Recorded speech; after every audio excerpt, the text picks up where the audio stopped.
You're jetting off abroad for a vacation and you call yourself a wife. You must be joking. But it's not a vacation.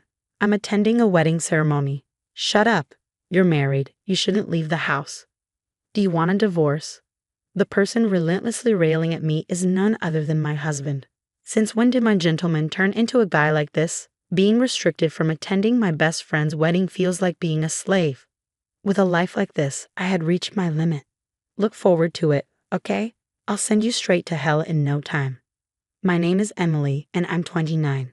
I leveraged my experience working part-time in a clothing store during my student days and became an independent entrepreneur 2 years ago.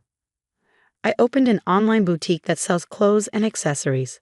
Shortly before starting my own line, I married my boyfriend, Nick. It was thanks to him that I was able to start my own business.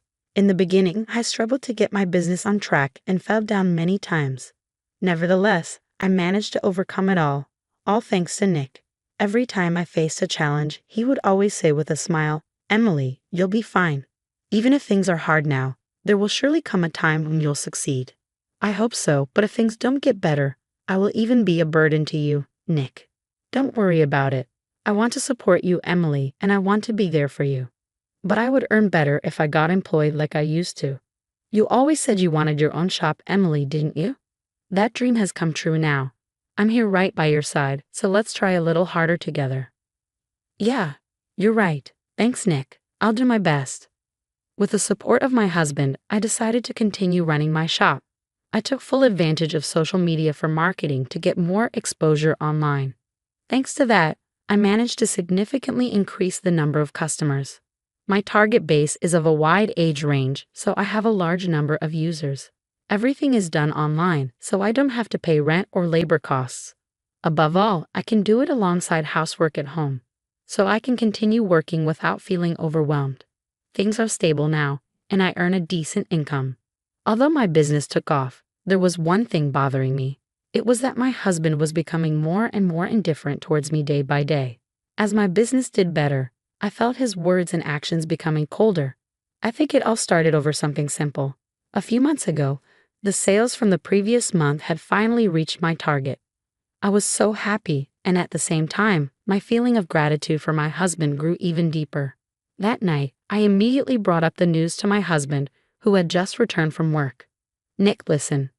Emily, what's the matter? You seem in such a hurry." I finally did it. I hit my sales target for last month. You set your goal pretty high, didn't you?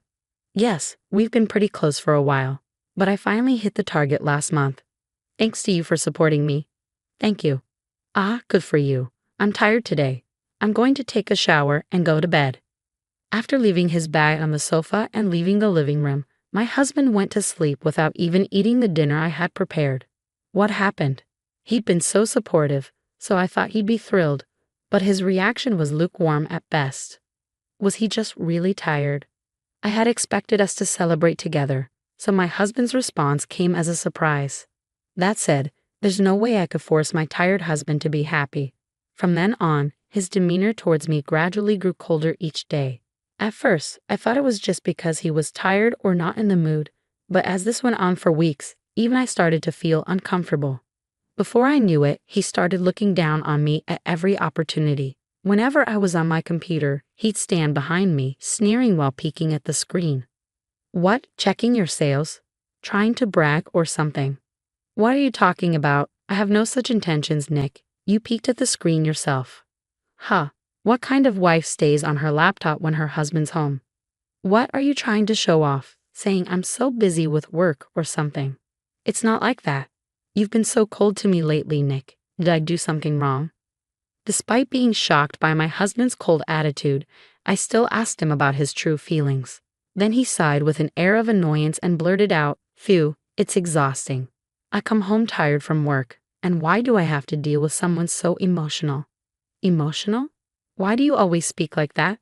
I just wanted to share some good news with you because I've been trying hard, and you've always supported me. That's what pisses me off about you. I couldn't care less about your sales. Instead of getting excited about such things, try improving your housekeeping skills a bit. Hey, there's no need to talk like that. What I'm saying is right, isn't it? Quit showing off how busy you are with work. Do it again, and I'm out of here. Got it? Being told such things by my beloved husband, my mind was in turmoil for a moment, my heart filled with emptiness, and before I knew it, a tear was trickling down my cheek.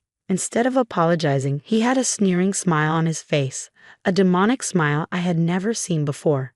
I was taken aback by my husband, who could show such an expression without hesitation. From that day on, his attitude only worsened.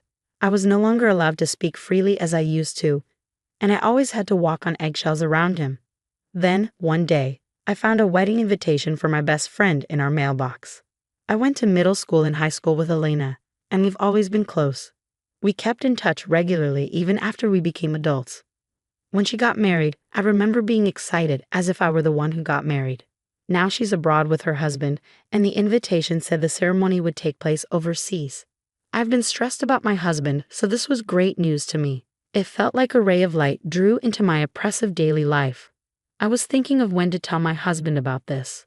Before I could bring it up, my husband found the invitation on the table. "Hey, what's this?" He read through the invitation and approached me with a clearly sour expression. "What do you mean? It's clearly a wedding invitation. It's from my best friend, Elena. But this is taking place abroad. You're not going, right?" "Huh. Of course I'm going." As I said that, my husband slammed his hand on the table with a devilish look on his face. He let out a deep voice I'd never heard before. "You've got to be kidding me. While I'm working my butt off day in, day out, you're just lounging around at home on the computer, and you're planning on skipping housework again just because of a wedding." "No, you've got it wrong. That's not it. I just want to attend Elena's wedding." "Shut up. We're married. You shouldn't leave the house. Do you want to get a divorce?" Being so casually threatened with divorce, I froze on the spot. He continued his tirade mercilessly. "I feel bad for your best friend too. If you're only using her wedding as an excuse to leave home and not to celebrate her marriage." "What are you saying? It's my best friend's wedding. I'm attending only because I want to celebrate it. Just what's so hard to understand?" "Oh, you're so annoying. Quit being so cocky because your business took off. It's your attitude that ticks me off. When will you get it? Huh." My husband shouted at me, our noses nearly touching. Overcome with fear, my legs gave way beneath me. Seemingly amused by my reaction, he said, "Look, you should be grateful I married a woman like you. You were lucky your business took off, and it was only because of my support. Now shut up and just do as I say." With that, he shoved the wedding invitation into the trash can. The moment he did that, I felt my blood rush back into my body. At this point, I was so infuriated that it would have been an understatement to say that my blood was boiling. He had not only thrown away my dear friend's invitation, but also insulted my feelings. I was so bitter I realized I had unconsciously bitten my lip hard. Unforgivable. Who does he take me for? Just because he hates me doesn't mean he can do whatever he wants. I am not his slave, and being his wife does not make me his possession. If my days are going to continue like this, I might as well be the one to ruin it all. I don't care. I'm attending Elena's wedding no matter what. Without resisting, I bided my time until the wedding, carefully making preparations for my overseas trip so he wouldn't find out. On the day of departure, my silent obedience seemed to have paid off, and he had already forgotten about the wedding. Before leaving for work, he nagged at me as usual at the front door. "Don't skip your chores today. Make sure dinner is ready. Don't you ever go against me, okay?" "I know. Have a good day." "Phew, you got it easy, don't you? You get to lounge around at home every day. I wish we could switch places." "Yeah, I was the one who pushed you to have your own line. I wish you were more grateful. Maybe I'll cut back my contribution to the household expenses from next month.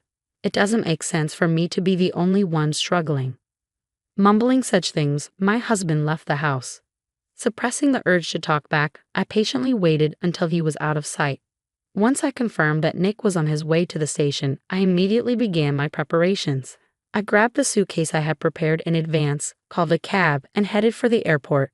I then took a flight to meet Elena. When I arrived at the destination she had booked for me, my phone rang. It was my husband. He must have realized that I was gone immediately after returning from work. As soon as I picked up the call, he began to yell, "Hey Emily, where are you?" Without even having dinner ready. "I'm at Elena's wedding." "What a wedding? I told you not to go. You broke your promise."